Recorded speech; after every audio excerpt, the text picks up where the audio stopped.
Assalamualaikum warahmatullahi wabarakatuh. Waalaikumsalam warahmatullahi wabarakatuh. Ini anak-anak dari TK Bayangkari, Kota Kuala Simpang. Senang nggak duduk di taman kanak-kanak? Senang. Di sekolah senang nggak belajar? Senang. Pernah dengar cerita tentang Raja Muda Sedia? Belum. Kita asalnya dari mana?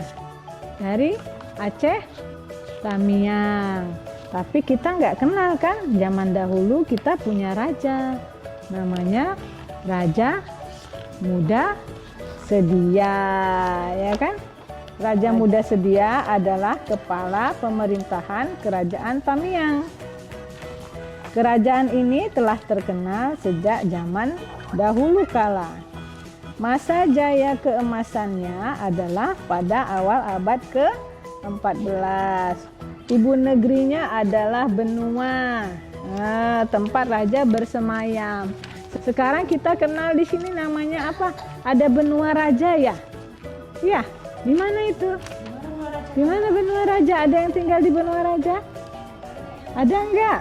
Nah, ya kan? Benua sebagai pusat pemerintahan terletak dalam suatu kota yang berbentuk benteng sekelilingnya. Kota ini melingkar dari Payabrembang disebut Kuta Lintang. Nah, ada yang tinggal di Kuta Lintang? Atau Kota Lintang? Ada enggak? Ada. Bandar-bandar pelabuhan yang terbesar adalah Penaga Arun Bebaju, Limau Mungkur, di mana terdapat Istana Putri Rangcaya atau Terang Cahaya, dan sebuah bandar ala kehulu aliran Sungai Tamiang yaitu Bandar Mahligai. Dia Muda Sedia terkenal gagah perkasa, sakti, dan ahli pemerintahan. Di masa pimpinan beliau, Tamiang terkenal jauh sampai ke Pulau Jawa dan benua Cina. Di mana tuh Pulau Jawa? Ada yang pernah ke Pulau Jawa? Mangku Bumi yang bijaksana dan cerdik cendikia. Ya, siapa yang paling cerdik cendikia di sini? Harus Perdana Menterinya harus pintar. Di sini siapa yang pintar? Oh, semuanya anak pintar, tunjuk tangan. Ini tunjuk tangan. Pintar nggak? Ya, siapa namanya nak? Fatia ya. Nah, dilengkapi pula seorang penasehat pribadi disebut Mangku Raja. Terutama ketika raja masih belum balik, maka pemerintahan dijabat Mangku Raja. Dari permasyuri, beliau yang bergelar Nini Kemang, dan Raja Muda Sedia mendapat beberapa putera dan putri. Di antaranya yang sangat terkenal serta harum namanya sampai jauh keluar daerah taklukan kerajaan, yaitu putri bungsu bernama Lindung Bulan. Dalam syair Senandung Rakyat, putri selalu dilukiskan dan dipuja. Cantik rupawan. Ada yang cantik? Siapa yang cantik? Tunjuk tangan. Yang ganteng? Oh, cantik. Ya, abang ganteng, bang. Ya, ganteng abang. Yang cantik. Yang ganteng tunjuk tangan. Ikut. Yang ganteng ini. Kalau anak perempuan cantik. Ya, kalau anak laki-laki ganteng dan tampan ya. Ya. Kemudian ini jadi putrinya sangat cantik. Cantiknya saking cantiknya, cantik rupawan tiada terperi. Nah, bagai purnama cerah berseri. Suaranya merdu bagai perindu. Suaranya merdu. Siapa yang pintar nyanyi suara merdu? Wah, pintar. Iya, nanti kita nyanyi ya. Terus mata jernih memikat kalbu, lenggang liuk, lemah gemulai, rambut ikal, mayang terurai, baik budi, rendah hatinya. Siapa yang baik budi? Harus baik budi kan? Oh, adik baik budi. Pinter ya. Ya, jadi putrinya namanya Putri Lindung Bulan, anak dari Raja Muda Sedia ya. Konon putri ini sangat terkenal ya, tapi nggak ketahuan di mana rimbanya. Ya. Jadi kemudian ada ceritanya waktu itu Gajah Mada, Patih Gajah Mada sampai ke negeri Tamiang, ya kan? Rencana Kesatuan Wawasan Nusantara idaman Patih Gajah Mada dirangkai melalui jalinan kekeluargaan, yaitu Putri Lindung Bulan menjadi penghuni istana Majapahit. Wah, ya, apa dia dibawa ke Majapahit? Coba kita dengar ya. Kerajaan Tamiang termasuk di antara negeri-negeri ke ujung timur yang belum digabungkan selain Haru, Perla, Samudera, dan Lamuri. Kesibukan pembesar-pembesar negeri tambah memuncak. Datuk Imam Balai telah mempersiapkan sidang kerajaan. Datuk Tumenggung hadir dengan kebesaran angkatan. Datuk Bendahara penanggung jawab pura negeri. Mengku Bumi telah mengundang yang patut-patut. Mangku Raja siap mendampingi Raja menghadiri musyawarah di Balai Rungsari. Ya kan? Ini ada petua adatnya. 4 suku, 8 puak, 16 pancar, 32 lingkar, kerabat, sahabat handai tolang. Semua telah hadir lengkap. Raja telah duduk di kencana persada, didampingi permaisuri Nini Kemang. Siapa nama permaisurinya? Raja Muda Sedia, Nini Kemang. Nah, kita juga harus tahu sejarah ya, bahwa dulu di sini ada kerajaan yang sudah sangat terkenal juga pada zaman dahulu ya. Ya, sudah hadir semuanya. Setelah membuka sidang, seraya menyampaikan petua petunjuk, Raja memerintahkan Mangku Bumi memberikan uraian dan penjelasan. Suasana sidang berjalan dengan tekun. Hal yang dibicarakan sungguh-sungguh rumit. Ibarat kata pepatah, rambut ditarik, putus nan tidak. Tepung jangan pula berserak. Kalaupun bahaya tak dapat dielakkan, ular biar mati ranting tiada simpak. Setelah ditinjau, diteliti dan dikaji, sukar untuk memberikan putus kata. Andai ditolak pinangan, raja-raja atau pangeran-pangeran tetangga, kesulitan pasti datang, tetapi dapat diatasi. Bagaimana gendang demikian tari? Pernah nggak dengar? Hah? Menari sesuai irama gendang. Jadi harus pandai menari sesuai irama. Begitu juga kita di dalam kehidupan ya. Ya, kalau perlu berburu badak, berlari-lari. Ke guha pantang ditolakkan. Musuh tidak dicari-cari, bersua pantang dielakkan ya. Nah, tetapi tentang utusan Raja Jawa tak mungkin dianggap mudah. Masalahnya lebih sulit diterima. Keluarga istana benua enggan berpisah dengan sang puteri kesayangan. Cibiran tulang cahaya mata, buah hati pengarang jantung ditolak. Berarti membantah kehendak seorang raja besar. Mengikat janji membayar upeti tak mungkin karena kerajaan Tamiang belum pernah ditaklukkan. Ditambah pula masalah kepercayaan, berlainan keyakinan. Nah, kita di Tamiang agamanya apa? Kita Islam. Gajah Mada apa ya ini agamanya ya?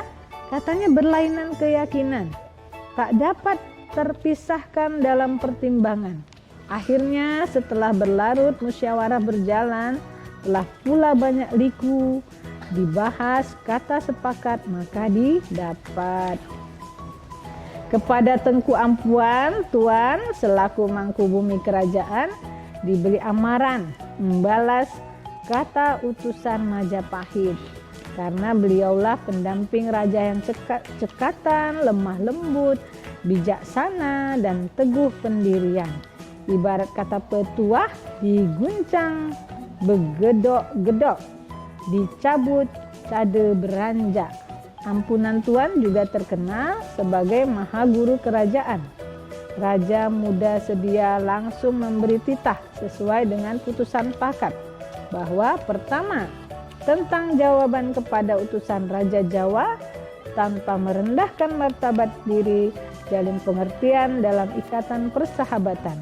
Masalah pinangan tak dapat terpenuhi. Berarti pinangan raja dari Majapahit diterima ya? Apa enggak? Diterima? Diterima apa enggak? Hah? Enggak diterima, ya kan? Tidak diterima pinangannya, ya kan? Tidak dapat terpenuhi karena enggan yang punya diri. Berarti Putri Lindung Bulan enggak mau sama Raja Majapahit, ya.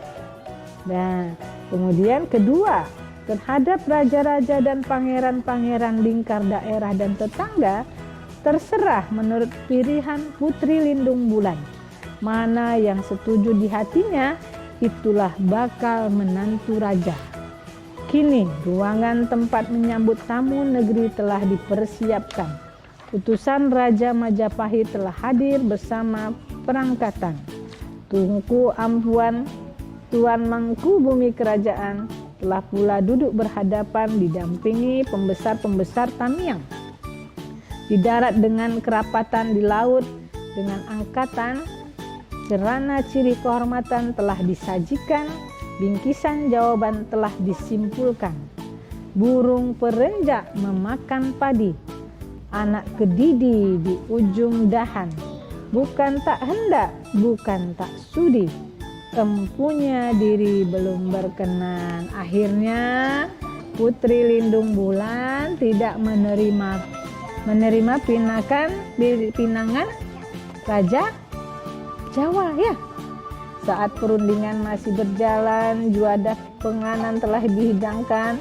Tiba-tiba suasana sidang terganggu oleh berita bahwa seorang putri dalam rombongan armada Majapahit yang tertambat labuh di Kuala Pulau Sekai telah tewas mati ketika istirahat di ujung anjung kapal, ditikam buah bakau yang jatuh menusuk dadanya.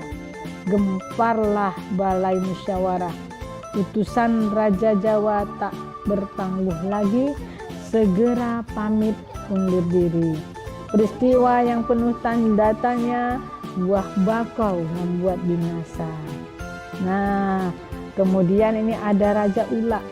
Terbetik berita ke Kuta Benua bahwa perangkatan Majapahit bertolak meninggalkan pesisir pantai Tamiang menuju Pulau Kampai. Hingga kini tempat di mana armada Jawa meninggalkan Kuala dimaksud dikenal dengan nama Raja Ulak, yang artinya Raja Kembali.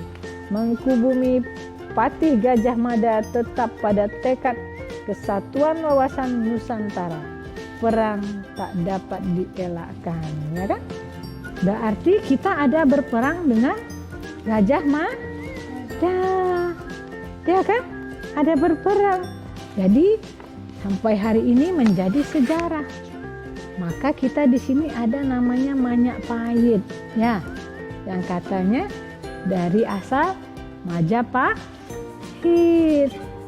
Konon setelah pertempuran memakan waktu yang cukup lama, namun prajurit kerajaan Tamiang masih dapat bertahan.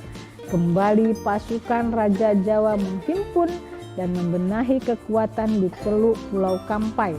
Sedangkan di istana Benua Raja memerintahkan ditebangnya sebuah pohon yang bernama Medangara. Batang bertuah untuk dibuat jadi bahtera induk armada kerajaan. Ya, kemudian lagi kehendak Raja Muda sedia tak dapat dibantah. Permohonan agar pohon bertuah itu tidak usah ditebang tak dihiraukan oleh Raja Muda sedia. Akhirnya penebangan dilakukan siang malam tanpa henti barulah pohon medangara bertuah tumbang ke bumi. Muncullah peristiwa aneh yang sukar diteliti. Pohon yang ditumbang meluncur sendiri menjadi alur tampak di bumi, mengalir Sungai Tamiang di simpangan kiri ke laut lepas tidak terbendung lagi. Alur tapak tempat medang ara itu ke hilir disebut Sanai Ngulur di daerah hutan Semadan berseberangan dengan Mopoli.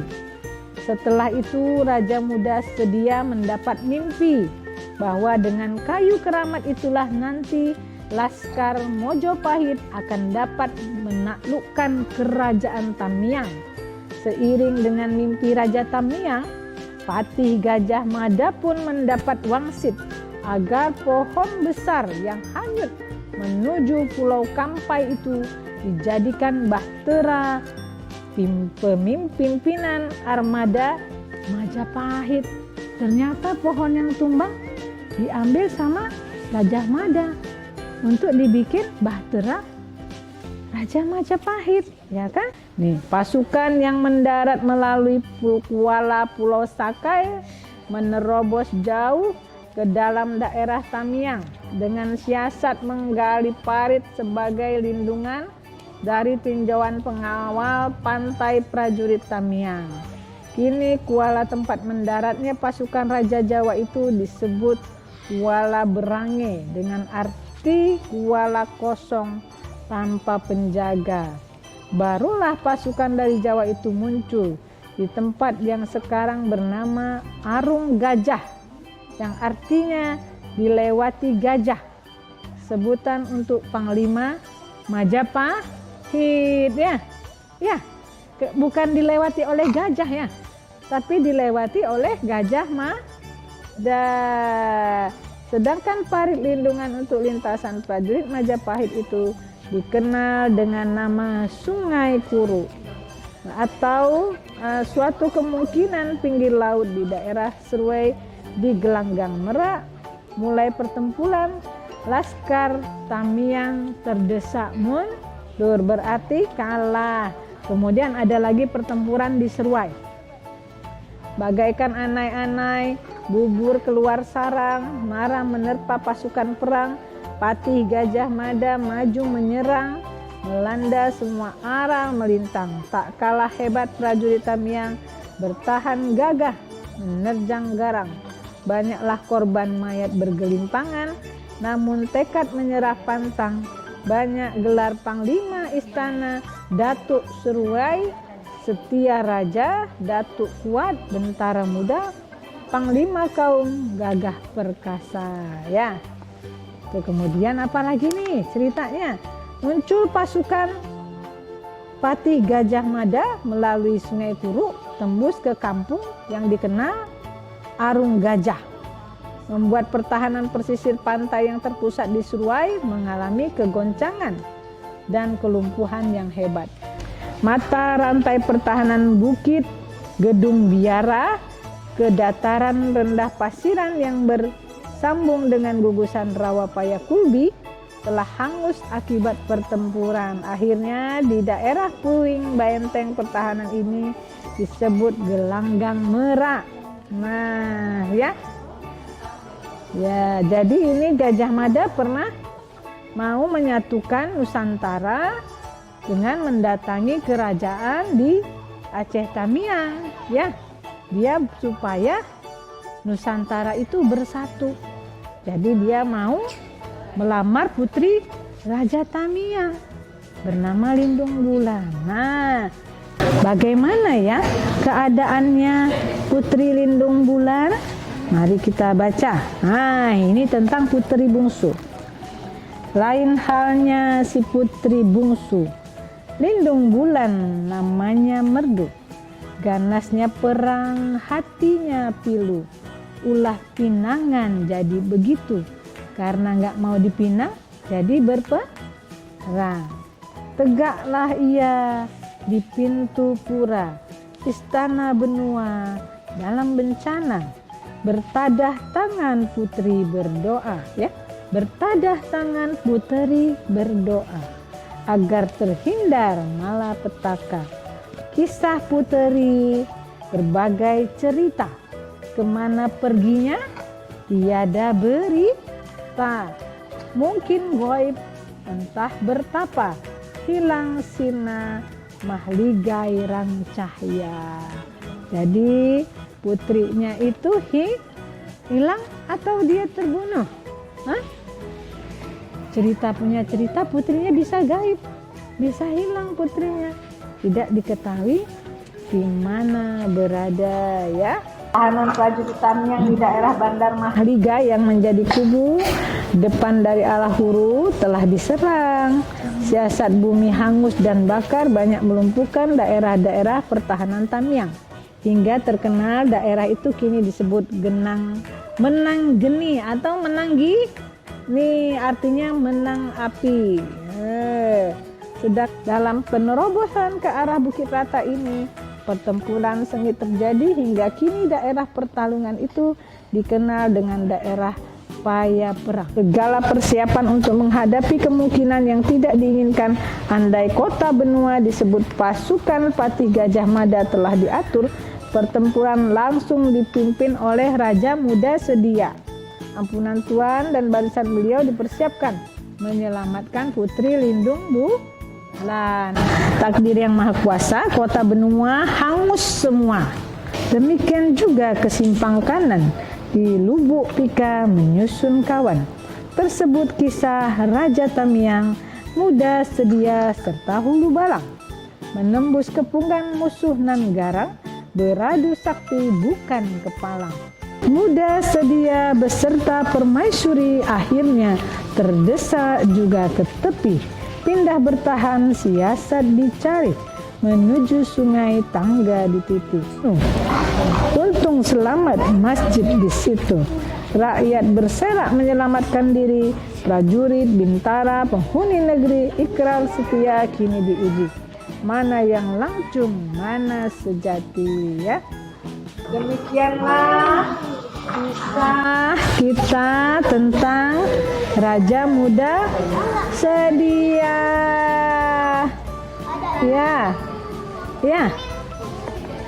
Ya, biasanya gimana akhirnya? Biasanya Puteri mendapatkan pangeran ya.